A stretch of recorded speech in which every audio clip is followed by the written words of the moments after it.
नाज़रीन, आप देख रहे हैं आली न्यूज़। मैं आपका मेज़बान चौधरी फजल रहमान, पाकिस्तानी ज़र कब्ज़ा जम्मू कश्मीर के ज़िला बिम्बर की तहसील सुमानी।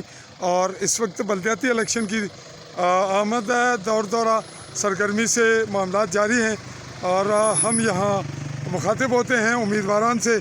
जी शाह वली साहब, आप किस जलसा जुलूस के साथ हैं? सर, ये हमारे पीटीआई की तरफ से हैं कैंडिडेट हमारे मुस्तनसर हुसैन शाह साहब। ये कौन सी गाड़ी पे हैं? ये बैग पीछे बैग पे। तो आप इस वक्त इंशाल्लाह उनके साथ हैं जी साथ जी नाजरीन, हमारे जो इस वक्त कैंडिडेट हैं हम उन्हीं से मुखातिब होते हैं। जी अस्सलाम वालेकुम।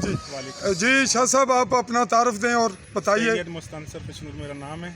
सरशाला गरबी से मैं इलेक्शन लोकल काउंसिल मेंबर का लिए लड़ रहे हैं और इस वक्त आप जा रहे हैं कागजात नामजदगी पीटीआई के प्लेटफॉर्म से। जी नाजरीन, इनके जलसा जुलूस का और एक रैली की सूरत में जा रहे हैं। चलें जी, हम पहुंच रहे हैं आपके पास।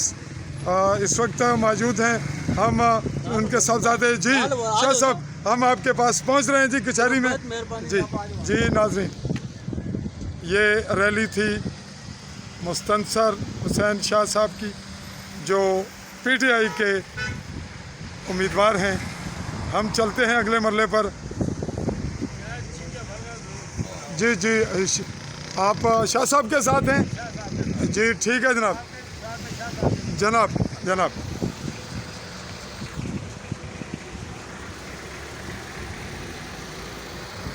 हाँ जी शाह जी, ठीक है।